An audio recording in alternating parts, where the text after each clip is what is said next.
Hi friends, welcome back to Deekshu Samayal. இன்னைக்கு நம்ம கிச்சன்ல 4 விதமான ஓட்ஸ் ரெசிபிஸ் பார்க்க போறோம்.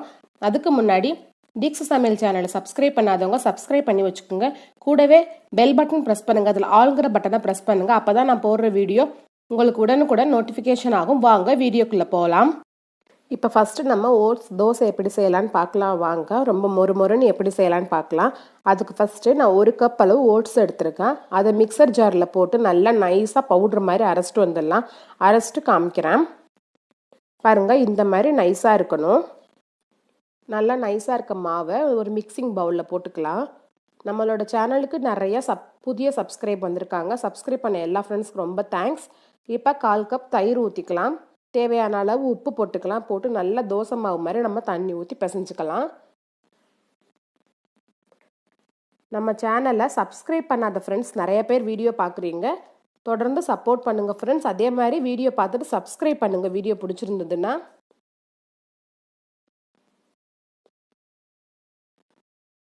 எங்களை மாதிரி நியூ யூடியூபர்ஸுக்கு சப்ஸ்கிரைப் பண்ணால் நல்ல ஒரு என்கரேஜாக இருக்கும். மாவு நல்லா தோசை மாவு மாதிரி மிக்ஸ் பண்ணிக்கலாம்.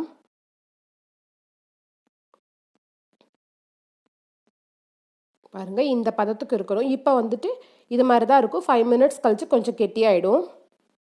இப்போ 5 மினிட்ஸ் ஆயிடுச்சு. நான் தோசை தவா ஸ்டவ் ஆன் பண்ணி தோசை தவா வச்சுக்க போகிறேன். தோசை தவா காயட்டும். ஹீட்டான அப்புறம் நம்ம தோசை ஊற்றிக்கலாம். பாருங்கள், ஃபஸ்ட்டு மாவு எந்த அளவுக்கு தண்ணியாக இருந்தது இப்போ பாருங்கள் கொஞ்சம் கெட்டியாக இருக்கு இல்லையா. இந்த கெட்டியான மாவை தோசை தவாவில் விட்டு நல்லா நைஸாக தோசை மாதிரி தோசை இட்டுக்கலாம். நல்லா நைஸாக இட்டுக்கலாம். உங்களுக்கு திக்காக வேணும்னா நீங்கள் திக்காக கூட இட்டுக்கலாம். இந்த ஓட்ஸ் தோசை மாவுலேயே நீங்கள் பீட்ரூட் அரைச்சி ஊற்றிக்கலாம், இல்லை கேரட் அரைச்சி ஊற்றிக்கலாம், இல்லை டொமேட்டோ அரைச்சி தக்காளி அரைச்சி ஊற்றிக்கலாம். அதுக்கப்புறம் பச்சை பட்டாணி அதை அரைச்சி ஊற்றிக்கலாம். இந்த மாதிரி விதவிதமாக நம்ம அரைச்சி போட்டு ஹெல்த்தியாக சாப்பிட்லாம் தோசையை. நான் வந்து 2 டீஸ்பூன் அளவுக்கு எண்ணெய் ஊற்றிக்கிறேன். உங்களுக்கு எண்ணெய் வேணாம் அப்படின்னா நீங்கள் நெய் யூஸ் பண்ணிக்கலாம். அதுவும் வேணான்னா நீங்கள் எதுவுமே யூஸ் பண்ணாமல் ஸ்கிப் பண்ணிக்கலாம். வெயிட் லாஸ் பண்ணுறவங்களுக்கு நல்ல ஒரு ஹெல்த்தியான டின்னரோ இல்லை பிரேக்ஃபாஸ்ட் ரெசிப்பியாகவும் இருக்கும் இது. அதே மாதிரி சுகர் உள்ளவங்களும் ஓட்ஸ் எடுத்துக்கலாம். பாருங்கள், தோசை நல்லா மொறுன்னு வரும். நம்மளுக்கு ஈஸியாகவும் எடுக்கவும் வரும். ஒரு 5 மினிட்ஸ் இந்த பக்கம், ஒரு 5 மினிட்ஸ் அந்த பக்கம் போட்டால் போதும். 5 மினிட்ஸ் கூட வேணாம், 2 மினிட்ஸ் வச்சுக்கலாம். இந்த பக்கம் ஒரு 2 மினிட்ஸ், அந்த பக்கம் ஒரு 2 மினிட்ஸ், நம்மளோட தோசை ரெடி ஆகிடும். பாருங்க, இப்போ தோசை திருப்பி போட்டாச்சு. நம்மளோட ஓட்ஸ் தோசை ரெடி ஆகிடுச்சு. பாருங்க, நம்ம தோசையை எடுத்து பிளேட்டுக்கு வச்சுக்கலாம்ப்பா. நம்மளோட ஹெல்த்தியான ஓட்ஸ் தோசை ரெடி ஆகிடுச்சு. இன்னைக்கு வந்து நான் தோசை கூட தேங்காய் சட்னியும் கார சட்னியும் வச்சுருக்கேன். ஆல்ரெடி நம்ம சேனலில் மதுரை கார சட்னி தான் போட்டிருக்கேன். அந்த சட்னி தான் செஞ்சு வச்சுருக்கேன். ரொம்ப டேஸ்டியாக இருக்கும் சாப்பிட்றதுக்கு. இந்த தோசை வந்து சாப்பிட்றதுக்கு கோதுமை தோசை மாதிரியே தான் இருக்கும். ரொம்ப டேஸ்டியாக இருக்கும்னு சொல்ல முடியாது. நார்மல் மாவு தோசை மாதிரி. நம்ம ஹெல்த்தியாக சாப்பிட்ணுன்னா சிலது வந்து டேஸ்ட் இல்லாமல் தான் இருக்கும். பட் நம்ம உடம்பு ஹெல்த்தினா நம்ம எடுத்துக்கலாம் இல்லையா. பாருங்க, நம்மளோட ஓட்ஸ் தோசை ரெடி ஆயிடுச்சு. இதே மாதிரி இன்னொரு தோசையை நான் இன்னைக்கு செஞ்ச மாவில் எனக்கு 4 தோசை வந்தது. இன்னொரு தோசையை நான் ஊற்றிருக்கேன். அதிலே 2 ஸ்பூன் எண்ணெய் ஊற்றிக்கலாம். பாருங்க, அந்த தோசையை எடுத்து நான் பிளேட்டுக்கு வச்சுட்டேன். இப்போ நம்மளோட ஓட்ஸ் தோசையை நம்ம வெந்த பிறகு எடுத்துக்கலாம். சுட தோசை அண்ட் அருமையான தேங்காய் சட்னி ரொம்ப ஹெல்த்தியா நம்ம சாப்பிடலாம். காம்பினேஷன் சாப்பிட அட்டகாசமா இருந்தது. இது போல நீங்களும் ட்ரை பண்ணி பாருங்க. சுகர் இருக்கவங்க, உங்களோட ஏஜ் ஆனவங்க கொஞ்சம் டயட் மெயின்டைன் பண்ணுவாங்க இல்லையா, ஹாஸ்பிடல்ல டாக்டர்ல டயட் மெயின்டைன் பண்ண சொல்லுவாங்க. வந்து ஓட்ஸ் உப்புமா செய்யலாம். இந்த மாதிரி ஹெல்த்தியான ஸ்டவ் ஆன் பண்ணி கடாய் வச்சிருக்கேன். கடாயில வந்து 2 டீஸ்பூன் அளவுக்கு நெய் சேர்த்துக்க போறேன்.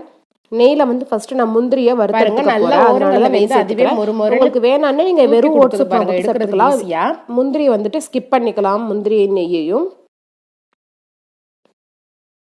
இதில் இப்போ முந்திரி பருப்பை வறுத்தெடுத்துக்கலாம். நம்ம நெய் கொஞ்சம் சூடாகட்டும். பாருங்கள், இப்போ நெய் சூடாயிடுச்சு. நான் முந்திரி பருப்பை எடுத்துக்கிறேன். சின்னமாக கட் பண்ணி வச்சுருக்கேன். அதை போட்டுக்கிறேன். போட்டு நல்லா வறுபட்டதும் நம்ம எடுத்துக்கலாம். பாருங்கள், நம்மளோட நெய்யிலே நல்ல முந்திரி வாசம் நல்லா செம்மையாக வருது. இது நல்லா கொஞ்சம் கலர் மாறின பிறகு எடுத்து நம்ம பிளேட்டில் வச்சுக்கலாம்.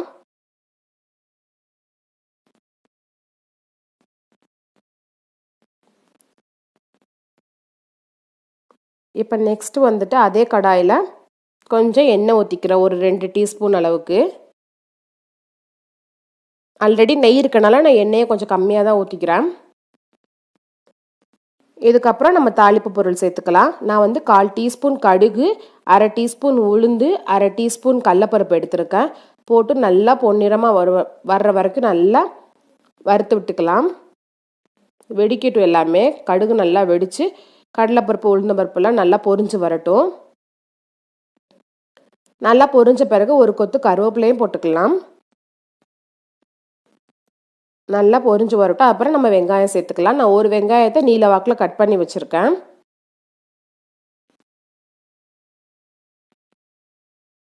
பாருங்க நல்லா கலர் மாறிடுச்சு. இப்போ ஒரு வெங்காயம், ஒரு பச்சை மிளகாய் பொடியாக கட் பண்ணதெல்லாம் நம்ம சேர்த்துக்கலாம். சின்ன சைஸ் வெங்காயம் தான், அதனால நான் ஒரு வெங்காயம் எடுத்திருக்கேன். பெரிய சைஸ்னால் நீங்கள் அரை வெங்காயம் போதும், பாதி வெங்காயம் போதும். இதை நல்லா வதக்கி விட்டுக்கலாம். வெங்காயம் சீக்கிரம் வதங்குறதுக்காக நம்ம எப்போதும் போல் ஒரு 1/4 டீஸ்பூன் உப்பு சேர்த்துக்கலாம். உப்பு சேர்த்து நல்லா வதக்கி விட்டுக்கலாம். நான் இன்னைக்கு 1 கப் அளவுக்கு ஓட்ஸ் உப்புமா செய்ய போகிறேன். 1 கப் ஓட்ஸ் எடுத்திருக்கேன்.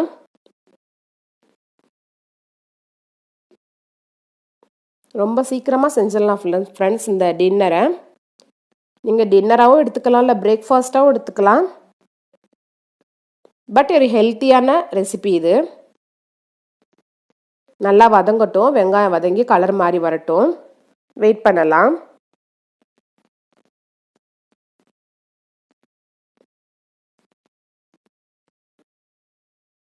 பாருங்க ஃப்ரெண்ட்ஸ், வெங்காயம் நல்லா வதங்கி கலர் மாறிடுச்சு.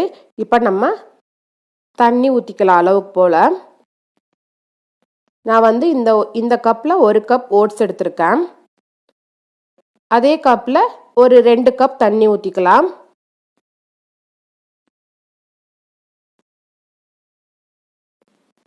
கரெக்டான அளவாக இருக்கும் ஃப்ரெண்ட்ஸ். நீங்கள் இது மாதிரி ட்ரை பண்ணி பாருங்கள், ரொம்ப டேஸ்டியாக இருக்கும். பாருங்கள் 2 கப் அளவு தண்ணி ஊற்றிக்கிறேன். தண்ணி நல்லா கொதி வரட்டும், வெயிட் பண்ணலாம். மிக்ஸ் பண்ணி விட்டுட்டு உப்பு பார்த்துட்டு தண்ணி கொதி வரட்டும், அது வரையும் வெயிட் பண்ணலாம். தண்ணி நல்லா தலபுலன்னு கொதிக்கணும். பாருங்கள் தண்ணி நல்லா தலபுலன்னு கொதிக்குது. இப்போ வந்து ஓட்ஸ் சேர்த்துக்கலாம். ஓட்ஸை ஒரு கையில் ஓட்ஸ் போட்டுக்கிட்டே ஒரு கையில் நல்லா கிண்டிக்கிட்டே வாங்க, கிளறிக்கிட்டே வாங்க, இல்லைன்னா கட்டி விழுந்துடும். தண்ணி வந்து கரெக்டான அளவில் இருக்குது, அதனால நம்மளுக்கு சீக்கிரம் உப்புமா செஞ்சிடலாம். நல்லா மிக்ஸ் பண்ணிக்கலாம். பாருங்கள் நம்மளோட உப்புமா ரெடி ஆகிட்டே இருக்குது. பாருங்கள் நல்லா தண்ணியெல்லாம் வற்றி உப்புமா வந்துட்டு ஓரளவுக்கு ரெடி ஆகிடுச்சு. இன்னும் ஒரு 5 மினிட்ஸ் மட்டும் இது அடுப்புலேயே இருந்துச்சுன்னா இன்னும் நல்லா கொஞ்சம் சுருண்டு வந்துடும் நம்ம உப்புமா. பாருங்கள் நம்மளோட உப்புமா ரெடி ஆகிடுச்சு. இப்போ தண்ணியெல்லாம் சுருண்டு நல்லா ரெடி ஆகிடுச்சு. இப்போ வறுத்து வச்ச முந்திரி பருப்பை சேர்த்துக்கலாம். கொஞ்சம் கொத்தமல்லி தழை சேர்த்துக்கிறேன். போட்டு நல்லா மிக்ஸ் பண்ணிக்கலாம். ஓட்ஸ்லேயே நம்ம விதவிதமாக செஞ்சு சாப்பிட்லாம் ஃப்ரெண்ட்ஸ், வெறும் ஓட்ஸ் கஞ்சியாக குடிக்காமல். இப்போ நம்மளோட உப்புமா ரெடி ஆகிடுச்சு. இதை ஒரு பிளேட்டுக்கு மாற்றிட்டு உங்களுக்கு காமிக்கிறேன். நல்லா சுருண்டு வருது பாருங்கள். இந்த மாதிரி பதத்துக்கு இருக்கணும். இந்த உப்புமா கூட நீங்கள் தேங்காய் சட்னி வச்சு சாப்பிட்டீங்கன்னா ரொம்ப டேஸ்டியாக இருக்கும். சில பேர்த்துக்கு உப்புமா கூட சுகர் வச்சு சாப்பிட பிடிக்கும். எத்தனை பேருக்கு சுகர் பிடிக்கும், எத்தனை பேருக்கு தேங்காய் சட்னி பிடிக்கும்னு கமெண்ட் பாக்ஸில் சொல்லுங்கள். பாருங்கள் நம்மளோட உப்புமா ரெடி ஆகிடுச்சு. ரொம்ப டேஸ்டியான நம்மளோட ஓட்ஸ் உப்புமா நல்லா கலர்ஃபுல்லாக க்ரீன், அங்கே க்ரீன் கலரில் எவ்வளோ அழகாக இருக்குப்பாங்க. பார்க்கும்போதே சாப்பிடணும் போல் இருக்குது, அந்த அளவுக்கு ரெடியாக இருக்குது நம்மளோட ஓட்ஸ் உப்புமா. எத்தனை பேர்த்துக்கு ஓட்ஸ் உப்புமா பிடிக்கும்னு சொல்லி கமெண்ட் பாக்ஸில் சொல்லுங்கள். நெக்ஸ்ட்டு வந்துட்டு நம்ம ஓட்ஸ் பொங்கல் செய்யலாம். இந்த ஓட்ஸ் பொங்கலுமே ரொம்ப டேஸ்டியாக இருக்கும். ஆனால் நம்ம வந்து இதில் பருப்பு சேர்க்க போகிறது கிடையாது. உங்களுக்கு வேணும்னா நீங்கள் பருப்பு சேர்த்துக்குங்க. நான் ஸ்டவ் ஆன் பண்ணி கடாய் வச்சு கொஞ்சம் தண்ணி வச்சுருக்கேன். பாருங்கள் ஃப்ரெண்ட்ஸ், கடாயில் நான் இந்த கப்பில் 1 கப் அளவுக்கு ஓட்ஸ் எடுத்திருந்தேன். ஃபஸ்ட்டு காமிச்சேன் இல்லையா உப்புமா செய்கிறதுக்கு, அதே கப்பில் 1 கப் ஓட்ஸ் எடுத்திருக்கேன். அதுக்கு 2 கப்பு தண்ணி, கடாயில் 2 கப்பு தண்ணி வச்சுருக்கேன். கொஞ்சம் தேவையான அளவு உப்பு போட்டுக்கிட்டேன். தண்ணி நல்லா மிக்ஸ் பண்ணி விட்டேன். தண்ணி நல்லா கொதி வரட்டும். பாருங்கள், நல்லா கொதி வந்துருச்சு. இப்போ நம்ம ஓட்ஸ் சேர்த்துக்கலாம். இந்த கப்பில் தான் நான் ஓட்ஸ் எடுத்திருக்கேன், அதனால நான் 2 கப்பு தண்ணி வச்சுருக்கேன். நல்லா மிக்ஸ் பண்ணிக்கலாம். மிக்ஸ் பண்ணி இது வேகட்டும் ஒரு சைடு. இன்னொரு சைடு அடுப்பில் வந்து நம்ம தாளிப்பு ரெடி பண்ணிக்கலாம் பொங்கலுக்கு. உங்களுக்கு வேணும்னா நீங்கள் இந்த ஸ்டேஜில் பாசி பருப்பு இருக்குது இல்லையா, அதை கூட ஒரு 1/4 கப்பு வேக வச்சு இது கூட மிக்ஸ் பண்ணிக்கலாம், பச்சரிசி பொங்கல் மாதிரியே. இந்த சைடில் தாளிப்பு பேன் வச்சுருக்கேன். அதில் கொஞ்சம் எண்ணெய் ஊற்றிருக்கேன். இந்த எண்ணெயில் பொடியாக கட் பண்ணி வச்சுருக்கேன். இந்த எண்ணெயோட நான் வந்து 2 டீஸ்பூன் நெய் ஊற்றிக்கிறேன். நீங்கள் நெய் வேணான்னா வெறும் எண்ணெய் மட்டும் யூஸ் பண்ணிக்கலாம். நான் வந்துட்டு பொடியாக ஒரு சின்ன சைஸ் இஞ்சி, ஒரு பச்சை மிளகாய், கொஞ்சம் கருவேப்பிலை எடுத்திருக்கேன், 1/4 டீஸ்பூன் மிளகு, 1/4 டீஸ்பூன் ஜீரகம் எடுத்திருக்கேன். காமிக்கிறேன் உங்களுக்கு. இப்போ இந்த நெய்யும் எண்ணெயும் சூடான பிறகு அது இதில் போட்டு பொரிச்சுக்கலாம். இந்த சைடு நம்மளுக்கு பொங்கலும் ரெடி ஆகிட்டே இருக்கு.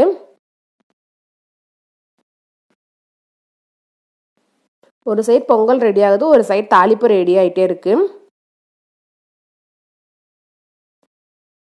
நம்ம ரெண்டுமே பண்ணுறப்ப ஒரு பக்கம் கவனத்தை விட்டுறக்கூடாது, அப்புறம் அதை அடி பிடிச்சிக்கும். ஏதாவது ஒரு ஸ்டவ்வை சிம்மில் வச்சுட்டு இன்னொரு வேலை நம்ம பண்ணணும்.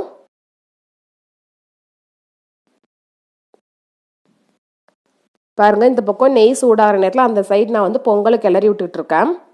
இப்போ இந்த சைடு வந்து நெய் சூடாயிடுச்சு. நான் சொன்ன மாதிரி பச்சை மிளகாய், மிளகு, ஜீரகம், இஞ்சி எடுத்திருக்கேன். பச்சை மிளகாவை இஞ்சியை நல்லா பொடியாக கட் பண்ணி வச்சுருக்கேன். அதை இது கூட போட்டுக்கலாம். கொஞ்சம் பொரிஞ்சு வரட்டும். நல்லா பொரிஞ்சு வரட்டும். நல்ல வாசமாக இருந்தது இந்த நெய்யில் இது பொரிஞ்சப்ப.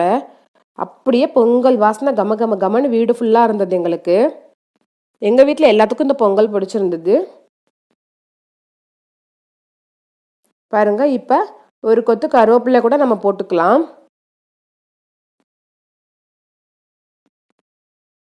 இது பொரிஞ்ச பிறகு இதை எடுத்து அப்படியே நம்ம பொங்கலில் மிக்ஸ் பண்ண வேண்டியதான் வேலை. நம்மளுக்கு பொங்கலோட வேலை முடிஞ்சிச்சு, அவ்வளோதான். பாருங்கள், இந்த சைடு நல்லா பொங்கல் தண்ணியெல்லாம் வற்றி நல்லா பொங்கல் வந்து ரெடி ஆகிடுச்சு. இப்போ தாளிப்பு இதில் கொட்டிக்கலாம். பாருங்கள், ரொம்ப அருமையான நம்மளோட டிஷ் ரெடி ஆகிடுச்சு.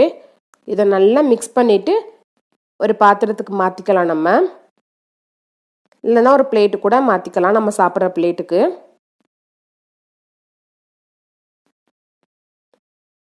பொங்கல் மாதிரியே நல்லா கொஞ்சம் இலகி இருக்குது பாருங்கள். பொங்கல் வந்து கொஞ்சம் இலக்கமாக இருந்தால் தான் சாப்பிட நல்லாயிருக்கும். உப்புமா மாதிரி கெட்டியாக இருந்தால் நல்லா இருக்காது.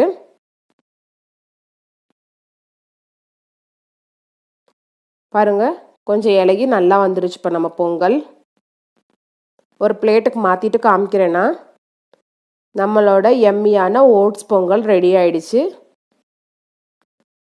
பாருங்கள், இது கூட தேங்காய் சட்னியும் பருப்பு சாம்பார் வச்சு சாப்பிட்டா செம்மையாக இருக்கும். நம்ம சேனலில் பருப்பு சாம்பார் வீடியோ, டிஃபன் சாம்பார் வீடியோவும் இருக்குது. பார்க்காதவங்க பாருங்கள், கீழே டிஸ்கிரிப்ஷன் பாக்ஸில் லிங்க் கொடுக்குறேன் நான். நெக்ஸ்ட்டு வந்துட்டு நம்ம ஓட்ஸ் பிரியாணி எப்படி செய்யலான்னு பார்க்கலாம் வாங்க. இதுவுமே ரொம்ப பிரியாணி டேஸ்ட்லேயே இருந்துச்சு. பிரியாணி சாப்பிட்ற மாதிரியே தான் இருந்தது, ஆனால் வந்து ரைஸ் மாதிரி இல்லாமல் கொஞ்சம் ஓட்ஸ் ஒரு மாதிரி இருந்தது, அவ்வளோதான். பட் ஸ்மெல்லாம் அப்படியே பிரியாணி மாதிரியே இருந்தது. ஸ்டவ் ஆன் பண்ணி ஒரு கடாய் வச்சுருக்கேன். அதில் வந்து 2 டேபிள் ஸ்பூன் அளவுக்கு எண்ணெய் ஊற்றிருக்கேன். எப்போதும் போல் நம்ம பிரியாணி செய்கிற எல்லா வேலையும் இதிலே செய்யணும் தான். தாளிக்கிறதுக்காக பட்டை, கிராம்பு, பிரிஞ்சி எல்லாம் சேர்த்துக்கலாம். நான் வந்து ஃபஸ்ட்டு 2 கிராம்பு போட்டிருக்கேன், அப்புறம் 2 சின்ன சைஸ் பட்டை போட்டேன், ஒரு சின்ன சைஸ் பிரிஞ்சி இலை போட்டிருக்கேன், பிரியாணி இலை. ஆனால் நல்லா சாப்பிட்றதுக்கு அப்படியே பிரியாணி மாதிரியே இருந்தது ஃப்ரெண்ட்ஸ். பிரியாணி செய்கிற மாதிரியே இருந்தது, வீடு ஃபுல்லாக வாசம். பாருங்கள், ஒரு பிரிஞ்சி இலை போட்டுக்கிட்டேன். இதெல்லாம் நல்லா பொரிச்சு வரட்டும். இப்போ ஒரு வெங்காயம் நீல வாக்கில் கட் பண்ணி வச்சுருக்கேன், அதை போட்டுக்கலாம். அது கூட 2 பச்சை மிளகாய் கீரி வச்சுருக்கேன், அதையும் போட்டுக்கலாம். நல்லா வதக்கி விட்டுக்கலாம். ரொம்ப டேஸ்டியாக இருக்கும். நீங்கள் இந்த 4 டிஷ்ஷுமே செஞ்சு பாருங்கள். வெங்காயம் நல்லா வதங்கி கலர் மாதிரி வரட்டும். எப்போதும் போல் வெங்காயம் வதக்கிறதுக்கு 1/4 டீஸ்பூன் உப்பு சேர்த்துக்கலாம். சீக்கிரம் வதங்கி வரும் நம்மளுக்கு, அதனால தான். வீடியோ ஃபுல்லாக பாருங்கள் ஃப்ரெண்ட்ஸ். ரொம்ப ஹெல்த்தியான ரெசிபிஸ் தான் நான் ஷேர் பண்ணியிருக்கேன் உங்கள் கூட. வீடியோ பிடிச்சிருந்ததுன்னா அப்படியே வீடியோக்கு ஒரு லைக் போடுங்க. கூடவே உங்கள் ஃப்ரெண்ட்ஸ் அண்ட் ரிலேட்டிவ்ஸும் ஷேர் பண்ணுங்கள். மறக்காமல் சேனலில் கீழே உள்ள ரெட் கலர் பட்டன் ப்ரெஸ் பண்ணி சப்ஸ்கிரைப் பண்ணி கூடவே பெல் பட்டனே ப்ரெஸ் பண்ணி வச்சுக்கோங்க. தொடர்ந்து சப்போர்ட் கொடுங்க எங்களுக்கு. கீழே நான் இன்ஸ்டாகிராமோட ஐடியும் கொடுக்குறேன். அதிலே எங்களை ஃபாலோ பண்ணி அதிலே எங்களுக்கு சப்போர்ட் கொடுங்க. பாருங்கள், வெங்காயம் நல்லா வதங்கி கலர் மாதிரி வந்துருச்சு. இப்போ நான் 1/2 தக்காளி எடுத்து வச்சுருக்கேன், நீல வாக்கில் கட் பண்ணி. அதையும் போட்டு நல்லா வதக்கிக்கலாம்.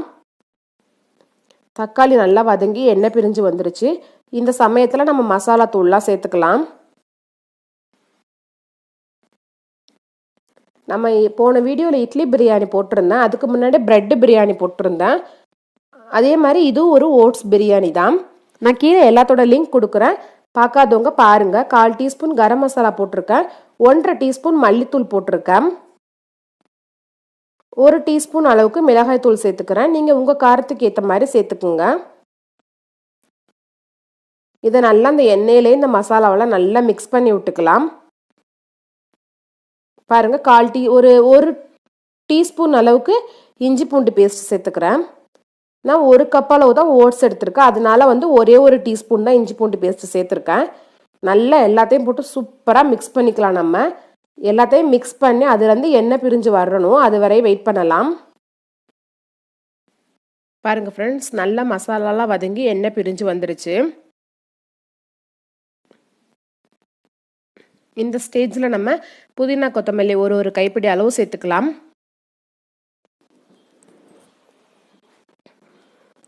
நம்மளுக்கு பிரியாணினாலே புதினா இலை கண்டிப்பாக வேணும், அப்போ தான் நல்லா வாசமாக இருக்கும். இப்போ நான் புதினா கொத்தமல்லி எல்லாம் சேர்த்துட்டேன். நல்லா மிக்ஸ் பண்ணி விட்டுக்கலாம் இந்த மசாலா கூட. அதுக்கப்புறம் ஒரு டம்ளர் அளவுக்கு 1 கிளாஸ் அளவுக்கு தண்ணி ஊற்றிக்கலாம். மசாலாவோட பச்சை வாசனை போகணும், அதனால நம்ம தண்ணி ஊற்றிக்கலாம். பாருங்க, நான் 1 கப் அளவு ஓட்ஸ் எடுத்திருக்கேன். இதில் நீங்கள் 1.5 கப்பு தண்ணி வைங்க போதும். பிரியாணினா கொஞ்சம் பொல பொலன்னு தான் இருக்கணும், அதனால 1.5 கப்பு வைங்க போதும். நான் 1.5 கப்பு தண்ணி ஊற்றிருக்கேன். தண்ணி ஊற்றின பிறகு நம்ம உப்பு காரம்லாம் பார்த்துக்கலாம் எப்படி இருக்குன்னு.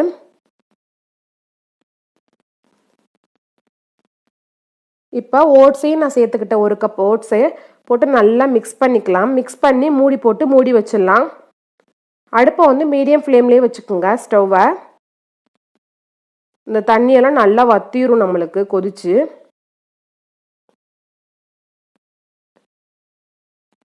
இது போல் நீங்களும் வீட்டில் ட்ரை பண்ணி பாருங்கள். இப்போ மூடி போட்டு நம்ம மூடி வச்சுக்கலாம்,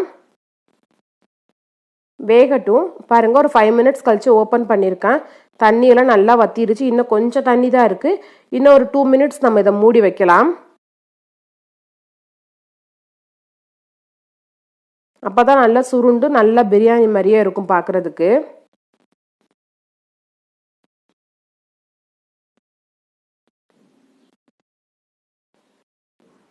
பாருங்கள், நல்லா கிளறி விட்டுக்குங்க. இன்னும் கொஞ்சம் தான் தண்ணி இருக்குது. பாருங்கள், தண்ணியெல்லாம் நல்லா வத்திருச்சு. இப்போ இதை ஒரு பிளேட்டுக்கு நம்ம மாற்றிக்கலாம். இப்போ நம்மளோட ஓட்ஸ் பிரியாணி ரெடி ஆகிடுச்சு. இது போல் நீங்கள் செஞ்சு பாருங்கள். என்னோட வீடியோ பிடிச்சிருந்தா 4 ரெசிபி நீங்கள் ட்ரை பண்ணி பார்த்துட்டு எப்போ இருந்ததுன்னு கமெண்ட் பாக்ஸில் சொல்லுங்கள். மறக்காமல் சப்ஸ்கிரைப் பண்ணுங்கள், ஷேர் பண்ணுங்கள், பெல் பட்டன் ப்ரெஸ் பண்ணுங்கள், லைக் பண்ணுங்கள்.